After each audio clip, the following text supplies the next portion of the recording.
Hello friends, आज जो हम लोग बात करने जा रहे हैं वो है कि आईबीएम में जो इंटरव्यू राउंड्स होते हैं, अगर आप आईबीएम में जॉब करना चाहते हो जो एक प्राइवेट कंपनी है, तो आप कौन कौन से राउंड उसमें होते हैं और उसमें किस टाइप के क्वेश्चंस पूछे जाते हैं। अगर आप किसी प्राइवेट कॉलेज से भी पढ़ाई कर रहे हो या गवर्नमेंट में भी हो, तो आईबीएम एक अच्छी कंपनी है जो हर कॉलेज में आती है। अगर कोई कंपनी अच्छी है तो उसमें कौन कौन सा राउंड होता है, आइए आज हम सर से जानकारी लेते हैं इसका कि कौन कौन सा राउंड होता है और किस टाइप के क्वेश्चन पूछे जाते हैं।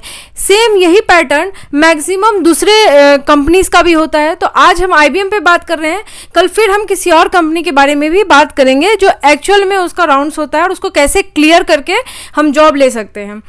तो सर आप बताइए कि उसका पहला राउंड क्या होता है, उसमें किस टाइप के क्वेश्चंस पूछे जाते हैं। हेलो फ्रेंड्स, जैसा कि मैम ने बताया, मेरा आईबीएम में सिलेक्शन हो गया था। सिलेक्शन करने का पूरा प्रोसीजर हम आपको बताते हैं। सबसे पहला राउंड हुआ था जिसमें 3 सेक्शन था। पहला तो एप्टीट्यूड था, एप्टी क्वांट्स सब था, बेसिक चीज़। फिर उसके बाद जो नेक्स्ट सेक्शन था उसमें आपका कंप्यूटर साइंस से पूरा रिलेटेड था, मतलब उसमें कोडिंग, डिबगिंग सब आ रहे थे। वो एक छोटा छोटा सेगमेंट दे दिया था कोड का, और वो कोड सेगमेंट में आपको एरर फाइंड करना है कि ये एरर क्या है उसमें। मतलब you can say that first और सेकंड दोनों के दोनों एमसीक्यू वाले सेक्शन थे, लेकिन जो थर्ड सेक्शन थे वो कोडिंग वाले राउंड थे।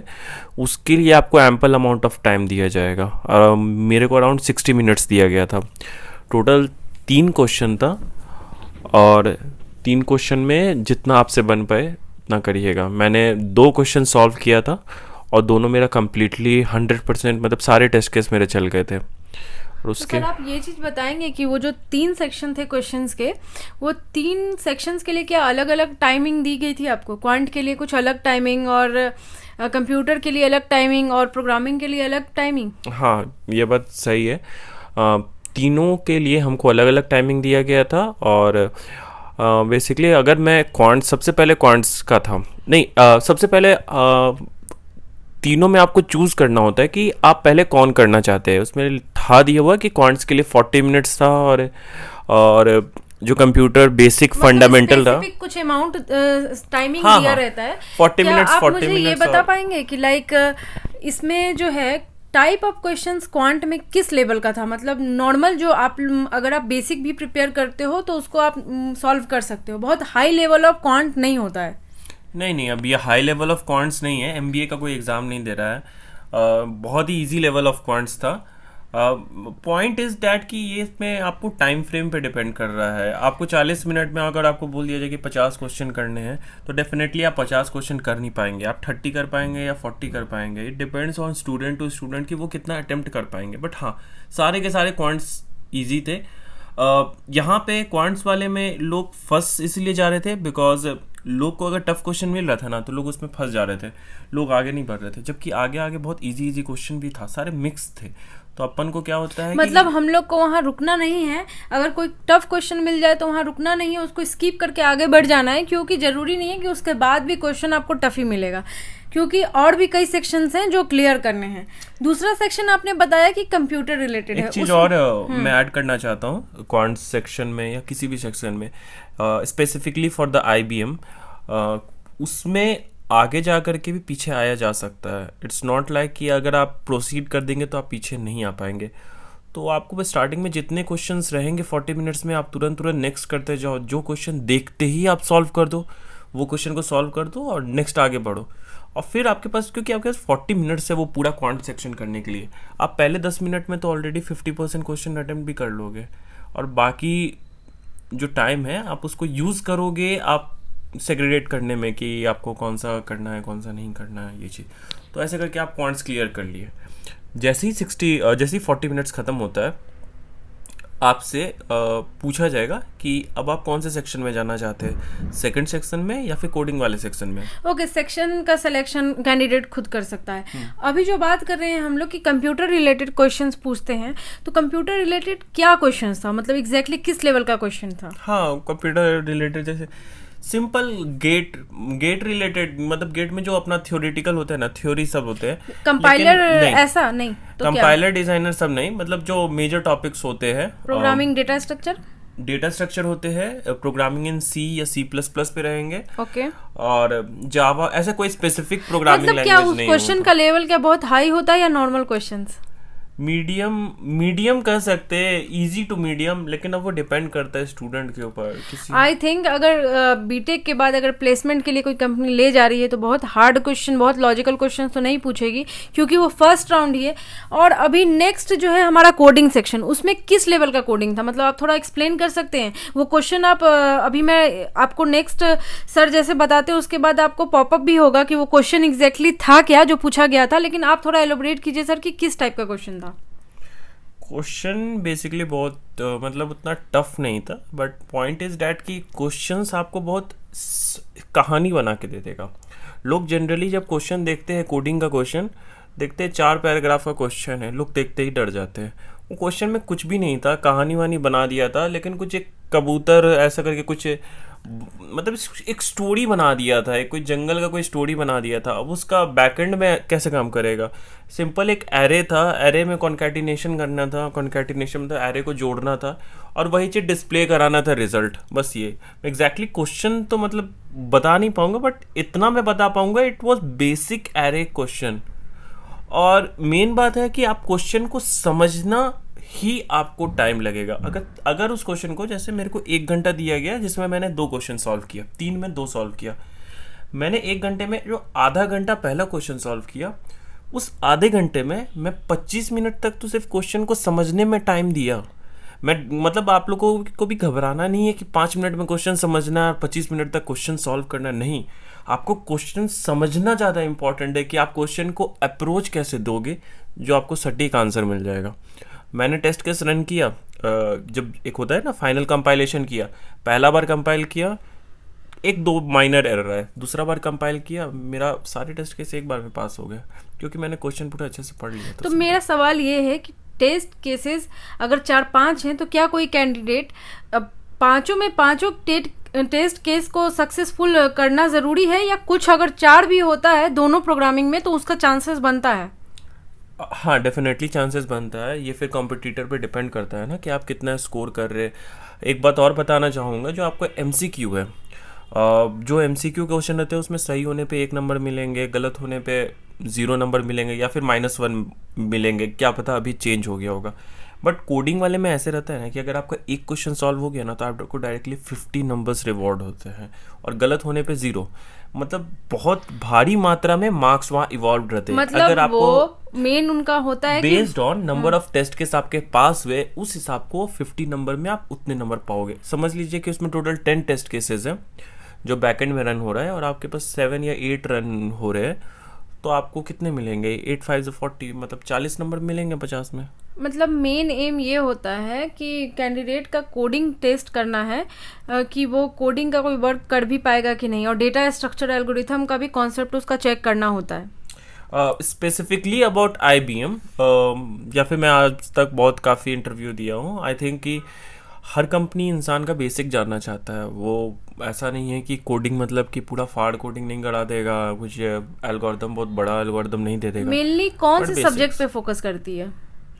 हाँ, ये अगर मैं IT इंडस्ट्री के बारे में बात करूँ, private IT industry, I think even सरकारी IT इंडस्ट्री के भी बारे में बात करूँ, तो वो सबसे ज़्यादा फोकस्ड इसी में करती है, क्या डेटा स्ट्रक्चर में करती है, और आपका एल्गोरिथम्स में करती है, या C++, कोई आप अपना फेवरेट लैंग्वेज चुन लो और उसमें करेगी। जैसे हम C++ में ज़्यादा कंफर्टेबल थे।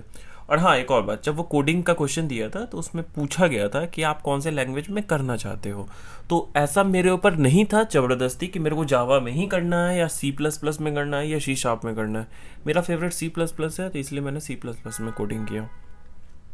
ओके, तो फर्स्ट राउंड क्लियर करने के कितने समय बाद आपको रिजल्ट आया था सेकंड राउंड के लिए?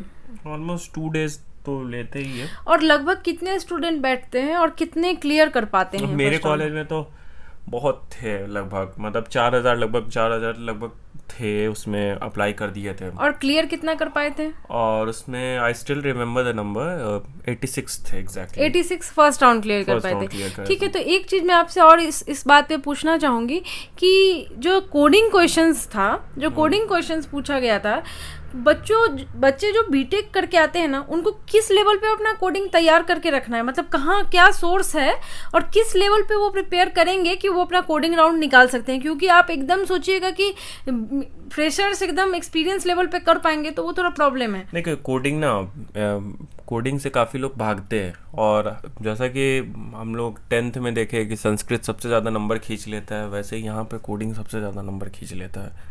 तो कोडिंग तो आपको अच्छा आना चाहिए। अब कोडिंग बेटर होता है वो सिर्फ प्रैक्टिस से होता है। आप हैकर रैंक में ज्वाइन कर लीजिए या फिर हैकर रैंक में आप कोडिंग प्रैक्टिस करिए, ठीक है। अब आपको मैं ये बता सकता हूँ कि कोडिंग में आप कौन सा सेगमेंट को ज़्यादा ट्राई आउट करिए। स्ट्रिंग मैनिपुलेशन ज़्यादा ट्राई आउट करिए। समझ लीजिए दो चीज़ है लिखा हुआ, जैसे एप्पल है, मैंगो है। अगर बोला जाए कि एप्पल और मैंगो दोनों को ऐड कर दो, अब बीच में कोई भी लेटर ना रिपीट नहीं होना चाहिए, तो एप्पल मैंगो को एक ही लाइन में लिखना है। और उसमें देखो आप ए रिपीट हो रहा है या फिर एम रिपीट हो रहा है, जो भी चीज़ रिपीट हो रहा है, तो एकदम बस सिंपल चीज़ रहता है जिसमें आप नॉर्मल स्ट्रिंग मैनिपुलेशन ही काम होता है। फिर उसके बाद एरे का काम होता है, पॉइंटर्स का काम होता है।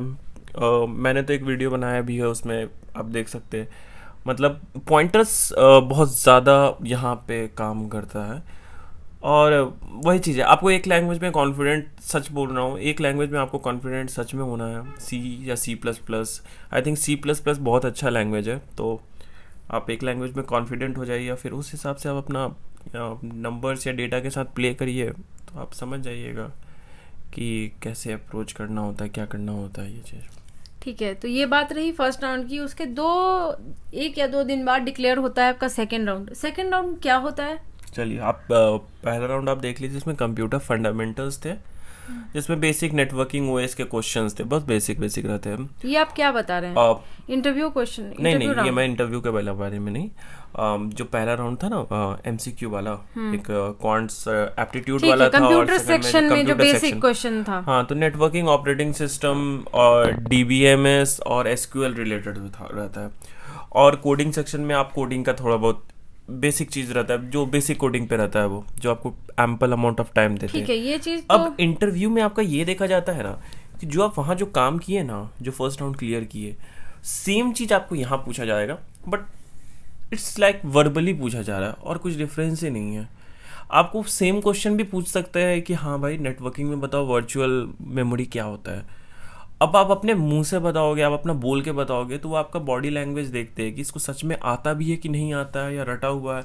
वो एक के बाद एक क्वेश्चन करते जाएंगे। मतलब फर्स्ट राउंड कितने मिनट्स का हो सकता है और कितने लोग मिलके लेते हैं इंटरव्यू? मेरा 1 घंटे का हुआ था। 1 घंटे का हुआ था फर्स्ट राउंड टेक्निकल। और कितने लोग मिलके लिए थे?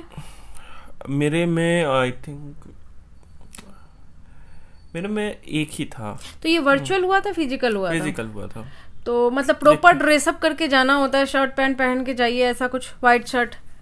एग्जैक्टली ऐसा तो नहीं है ऐसे, लेकिन कॉलेज का प्रोटोकॉल होता है तो लोग तो फॉलो करते ही है। और आप अगर तो आप पहन के जाओगे, हाँ, और अगर प्रॉपर ड्रेसअप भी करके जाओगे तो इंटरव्यूअर के सामने एक इम्पैक्ट बनता है कि अगर कोई इंसान इतना ड्रेस होके तैयार होके आया है तो डेफिनेटली एक पॉजिटिव एटीट्यूड के साथ आया है, एंड वो इम्प्रेस करता है इंटरव्यूअर को। वो एक्चुअली बहुत मैटर करता है। तो मतलब 1 घंटा आपका इंटरव्यू राउंड मतलब चलता रहा। ये मुझे ऐसा लगता है कि आपका कितने आवर्स का चलता है इंटरव्यू, कितने मिनट का चलता है, कहीं ना कहीं कैंडिडेट पे भी डिपेंड करता है कि अगर कैंडिडेट इंटरेस्ट ले रहा है, उसके पास आंसर्स है, तो वो इंटरव्यू राउंड ऑटोमेटिकली थोड़ा लंबा चला जाता है। और अगर कैंडिडेट जवाब ही नहीं दे पा रहा है तो उनका 10-15 मिनट बहुत हो गया। हाँ, वो देखिए इंटरव्यूअर समझ जाएगा पहले ही 10-15 मिनट में समझ जाएगा कि आपको लेना है या नहीं लेना है। उसके बाद आपसे जो पूछता है वो बस आपको जानना चाहता है और अच्छे से जानना चाहता है, आपका वे ऑफ टॉकिंग जानना चाहता है। आप कोई भी चीज़ को समझाते हैं तो किस तरीके से समझाते हैं वो ये देखना चाहता है। लेकिन जैसे देखिए, अगर मैं आपसे क्वेश्चन करूंगा what do you mean by virtual memory, या फिर what do you mean by dangling pointer, तो सर आपको 1-2 क्वेश्चन याद है फर्स्ट राउंड का जो आप बता पाएंगे तो बच्चे उस हिसाब से प्रिपेयर कर पाएंगे? लाइक किस टाइप के क्वेश्चंस थे, किस लेवल के क्वेश्चंस थे? किसी भी एक सब्जेक्ट से उठा लीजिए और कुछ क्वेश्चंस को बताइए। It's like operating system, computer network, like virtual memory क्या है, ऐसा आपने बताया कि वर्चुअल कंप्यूटर नेटवर्क से क्वेश्चन थे, तो इसी टाइप के कुछ क्वेश्चंस रहते हैं। देखिए, जैसे मैंने बार बार कहा है कि क्वेश्चंस बहुत बेसिक होते हैं। आपको पता है कि कंप्यूटर नेटवर्क्स के बारे में एक एग्जांपल ले लेते हैं। आपको पूछा जाता है कि कंप्यूटर नेट, पहले तो वो आपसे पूछ लेंगे आपका फेवरेट टॉपिक क्या है, ठीक है। अगर आप बोल दिए कंप्यूटर नेटवर्क सेलेक्ट करिए, ये सब में एक्चुअली देखिए, मैं आपको इसलिए बता रहा हूँ क्योंकि इंटरव्यू मेरा हुआ, मेरे से कुछ पूछा गया, लेकिन मैं ओवरऑल बता रहा हूँ। तो मेरे फ्रेंड्स के भी इंटरव्यू हुए, तो मैं जानता हूँ कि कैसे वो इंटरव्यू प्रोसेस कर रहे थे। तो वो सबसे पहले ये पूछते हैं कि आप अपना फेवरेट टॉपिक बता दीजिए, सब्जेक्ट बता दीजिए। तो आप बता देते हैं, चलिए कोई इंसान नेटवर्किंग बता दिया। वो नेटवर्किंग में सबसे बेसिक क्या होता है, टीसीपी, यूडीपी, ये सब होता है, कम्युनिकेशन होता है। फिर लेयर्स उसका के बारे में पूछ देंगे। हाँ, ओएसआई लेयर हो गया, टीसीपी लेयर हो गया, हाँ, ये हाँ, सब चीज़ों हाँ। के बारे में पूछ देगा। अब अगर आप बता दिए कि आपको नेटवर्किंग अच्छा है, तो वो डायरेक्टली आपसे पूछेगा टीसीपी लेयर के बारे में बताओ, ठीक है, या फिर ओएसआई लेयर के बारे में बताओ, जो 6 लेयर या 7 लेयर होते हैं, जो 5 लेयर टीसीपी में होते हैं और आपका 7 लेयर ओएसआई में रहते हैं।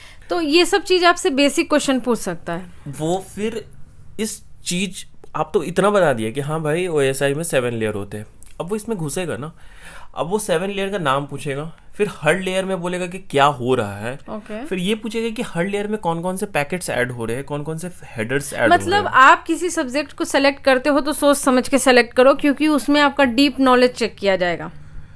हाँ, अगर आप फंस भी जाएंगे ना तो इट्स एन ओके, बट ऐसा नहीं है कि बहुत ही इजी चीज़ में फंस जाए। मगर जैसे आपने नेटवर्किंग बता दिया और आपसे पूछा कि 7 लेयर्स का नाम बताओ, और आप 7 लेयर का नाम ही नहीं बता पाएंगे, तो सामने वाले को यही लगेगा कि फेक रहा है, फालतू है। हाँ।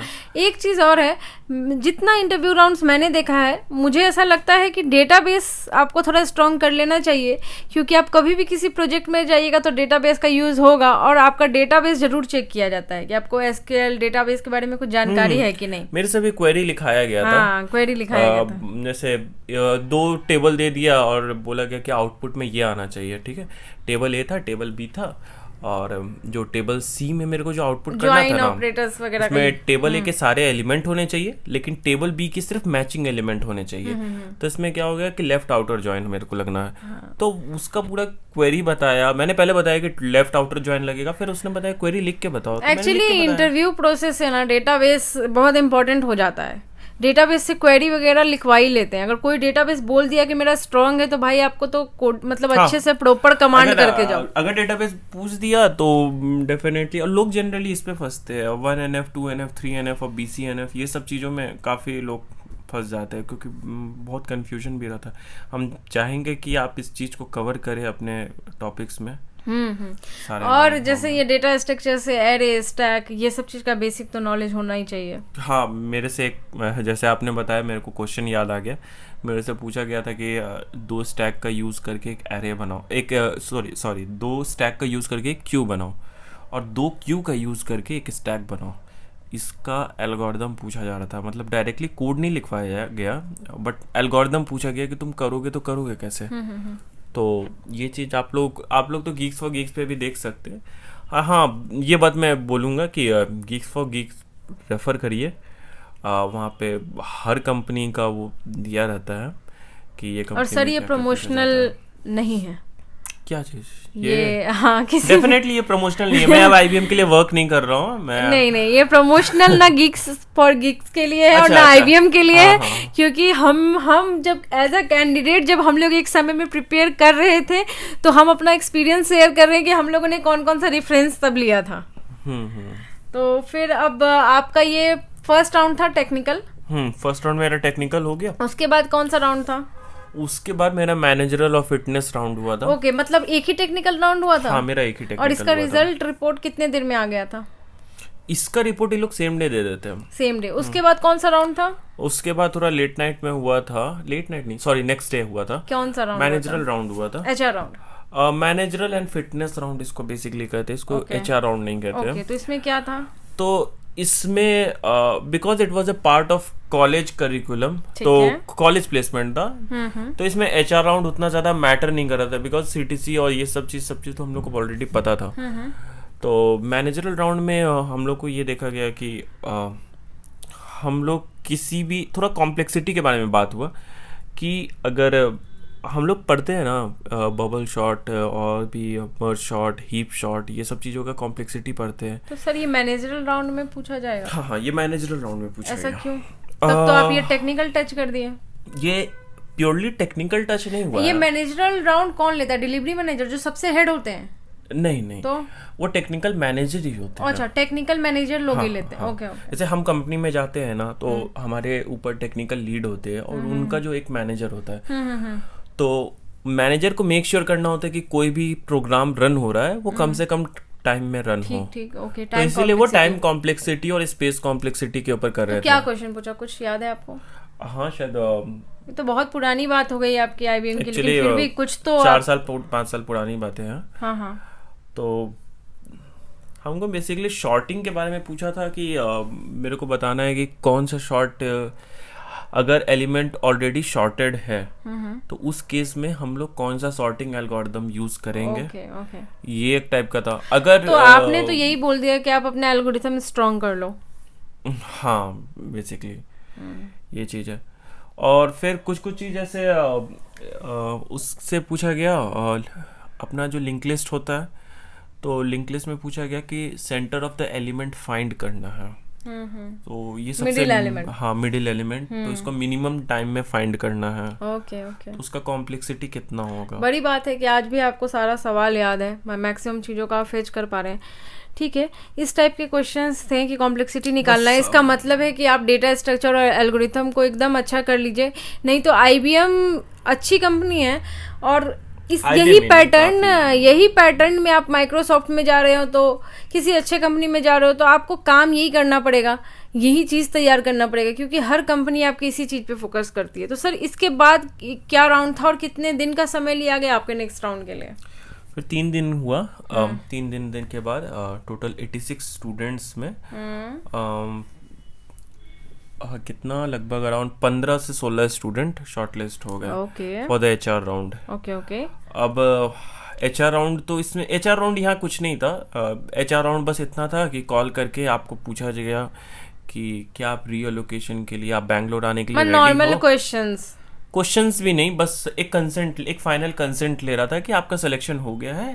अब आप ज्वाइन करना चाह रहे हो, अगर आप ज्वाइन करना चाह रहे हो तो ऑफर लेटर रिलीज करेंगे। अच्छा अच्छा। तो जैसा कि आया तो 16 बच्चे में, आई स्टिल रिमेम्बर, एक बच्चा ने ऑफर को उस समय पे डिक्लाइन कर दिया। क्यों, रीजन? वो एक्चुअली अपने आप को टेस्ट करना चाह रहा था कि मैं आईबीएम क्रैक कर सकता हूँ कि नहीं कर सकता। और वो क्रैक भी कर दिया because he was much talented. वो उसका बेसिकली उसका फंडामेंटल कुछ और था, उसको फॉरेन जाके उसको एमएस करना था। ओके ओके, तो उसका बात अलग हो गया था।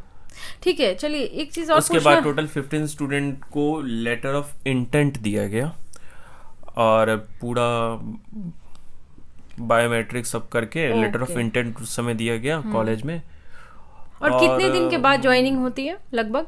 देखिए, जब ये सब चीज हो रहा था उस समय मैं 7th सेमेस्टर में था। हाँ।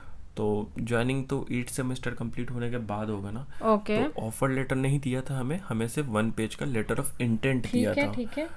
और जैसे ही कॉलेज से रिलीज हुए वो ऑफर लेटर दे दिया। आई थिंक 30 जून को मैं रिलीज हुआ और जुलाई में ज्वाइनिंग दे दिया था। ठीक है। तो आप मुझे ये बताएंगे कि मतलब जो आपको बुलाया गया कॉलेज, मतलब आपके ऑफिस में जो बुलाया गया, तो कैसा वहाँ का प्रोसेस था और क्या आपको ट्रेनिंग दी गई आईबीएम के तरफ से? और ट्रेनिंग किस टाइप का था? क्या बहुत हार्ड था? या मतलब जो भी लोग फ्रेशर कोई भी कंपनी ज्वाइन करते हैं तो उनके साथ क्या फेज से वो क्रॉस करते हैं, मेनली हम उस बारे में बात करना चाह रहे हैं कि क्या बच्चों को ट्रेनिंग दी जाती है या फिर उनके बीटेक के ज्ञान पे ही उनको प्रोजेक्ट दिया जाता है? क्या प्रोसेस होता है, किस टाइप का ट्रेनिंग होता है? So, मुझे आज भी याद है ऑनबोर्डिंग प्रोसेस बहुत स्मूथ थी। पहला दिन हम लोगों को मान्यता टेक पार्क में बुलाया गया और ऑफिस देखा, काफ़ी अच्छी थी। 3-4, एक नहीं, मतलब 1 फ्लोर 2 फ्लोर नहीं, 3-4 बिल्डिंग्स थी अपनी आईबीएम की। जो मेन ऑफिस बिल्डिंग मैंने गया और वहाँ से अपना आईडी कार्ड कलेक्ट किया। कलेक्ट करने के बाद चेक इन कर लिया बिल्डिंग के अंदर और फिर अपना ओरिएंटेशन प्रोग्राम सब हुआ। सर ओरिएंटेशन प्रोग्राम क्या होता है, कितने दिन का होता है? हम लोग के तो मतलब लाइव हुआ था। ऐसे तो ओरिएंटेशन प्रोग्राम 7 दिन 8 दिन तक होता है। और हम लोग का ट्रेनिंग पीरियड 3 मंथ्स का था। तो पूरा का पूरा 3 मंथ्स इंजॉइंग टाइप का ही गया है। ऐसा लग रहा था जैसे पिकनिक हो ट्रेनिंग रहा था। पीरियड में क्या एक्चुअली वो ट्रेनिंग देते हैं, किस चीज की ट्रेनिंग ट्रेनिंग देते हैं? देखिए, आपको सबसे पहले सेग्रीगेट किया जाएगा। अलग अलग कॉलेज से स्टूडेंट सब आते हैं वहाँ पे। तो किसी को किसी और डोमेन में रखा जाएगा, किसी को एसएपी में रखा गया, किसी को .NET में रखा गया। जैसे मुझे C#.NET में रखा गया था। और भी किसी को अलग अलग C++ में किसी को रखा गया, किसी को जावा में रखा गया। तो मेरे को एक बैच मिल गया जिसमें था C#.NET का बैच। अब मेरी ट्रेनिंग C#.NET में हो रही है। अब बात करते हैं मेरा पुराने स्किल्स का। पुराने स्किल्स में मेरे को क्या यूज़ आया? सिर्फ इतना, डेटा स्ट्रक्चर एंड एल्गोरिदम्स का ही यूज़ आया।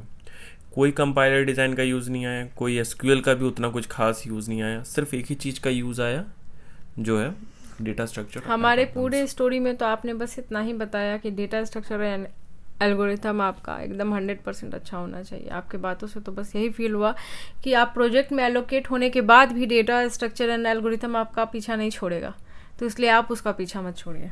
देखिए, सच बता रहे, एज अ सॉफ्टवेयर इंजीनियर यही दो चीज़ चल रहा है। बट आपको एग्ज़ाम क्रैक करने के लिए आपको पढ़ना सब है। क्योंकि सामने वाले इंटरव्यूअर सिर्फ डेटा स्ट्रक्चर से नहीं पूछता है, वो नेटवर्किंग, ऑपरेटिंग सिस्टम सब से पूछता है। ठीक है, वो इंटरव्यू क्रैक करने के लिए। ठीक है, तो ट्रेनिंग में एक्चुअली मतलब जैसे अगर आप .NET है तो .NET पे ट्रेनिंग दिए जा रही है, आपको थोड़ा प्रोजेक्ट के बारे में बताया जा रहा है ऐसा। फिर वो 4 महीने बाद, 3 महीने ट्रेनिंग लेने के बाद आपका प्रोजेक्ट में एलोकेशन हो जाता है। आपसे पूछा जाएगा कि आप कहाँ जाना चाहेंगे, किस लोकेशन पे जाना चाहेंगे, वो हाँ, आपके अकॉर्डिंग आपको लोकेशन दे देगा। फिर आपको जो प्रोजेक्ट देता है, तो क्या IBM के सीनियर्स और लोग ऐसे हैं जो बहुत हेल्पफुल हैं आपको? क्योंकि आप न्यू हैं तो ऐसा तो एक्सपेक्टेशन नहीं है कि ट्रेनिंग लेने के बाद ये प्रोजेक्ट इम्प्लीमेंट कर ही दे। क्या वो थोड़ा आपको पहले 1-2 प्रोजेक्ट में हेल्प करते हैं? डेफिनेटली बहुत ही ज़्यादा लीनियंट है। सबसे अच्छी बात है कि ट्रांसपेरेंसी बहुत ज़्यादा मेंटेन किया जाता है। मैनेजर और सब कोई, मैनेजर का भी मैनेजर, आप किसी से भी बात कर सकते हैं, आपको कोई दिक्कत नहीं होगी। और लीड्स रहते हैं, सीनियर्स रहते हैं, सब आपको हेल्प करेंगे। सब कोई को पता है कि आप नए नए आए हैं, तो डेफिनेटली वो लोग हेल्प करेंगे।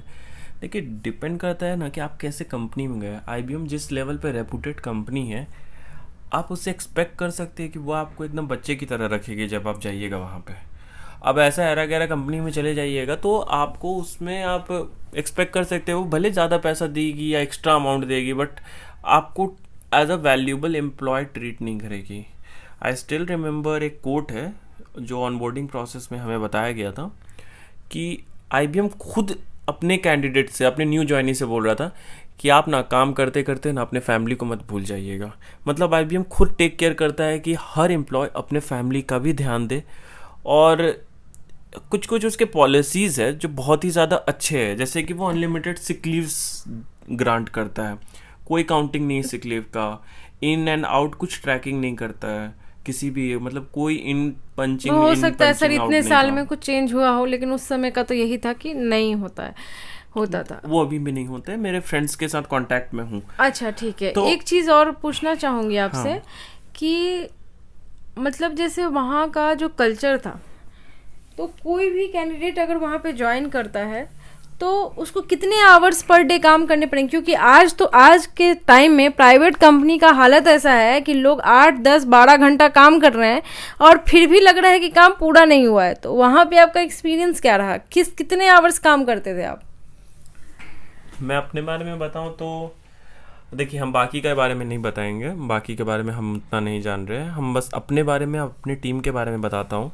मैं सुबह 8 बजे जाता था, 8-9 बजे जाता था, 5 बजे रिटर्न हो जाता था। मतलब 7 से 8 9 to घंटा 5 काफी आप है। समझ लीजिए। ओके, बस। नहीं तब तो बहुत अच्छा है। प्राइवेट में फिर देखिए, आप पे डिपेंड कर रहा है। अगर आप ज़्यादा काम करोगे तो सामने वाला आपको ज़्यादा काम करवाएगा, दिस इज द फैक्ट।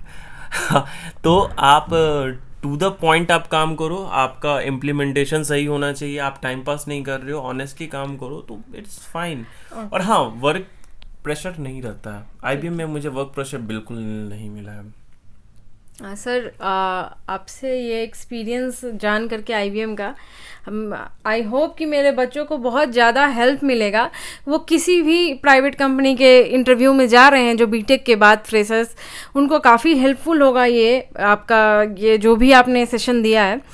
आपने और भी कई सारी इंटरव्यू दिए हैं। हम चाहेंगे कि आप मेरे बच्चों के साथ आप अपने जैसे अमेज़ॉन का और जो भी कंपनी में आपने दिया है राउंड्स, उसको आप ज़रूर ओरेकल का सब शेयर कीजिए, ताकि वो लोग किसी भी इंटरव्यू राउंड में जाएं तो अपने आप को पूरा से प्रिपेयर करके जाएं। जैसे कि आपने एमटेक भी लगाया है एनआईटी से, तो मैं वो भी एक्सपीरियंस जानना चाहूँगी कि गेट के बाद क्या क्या फेज़, मतलब गेट के लिए आपने क्या प्रिपेयर किया और कौन कौन से फेज़ से आप गुजरे हो, और उसके बाद आप एनआईटी में थे और आपकी वहाँ पढ़ाई कैसी चली, क्या क्या फेज़ होता है, वो सब के बारे में भी हम लोग बात करेंगे।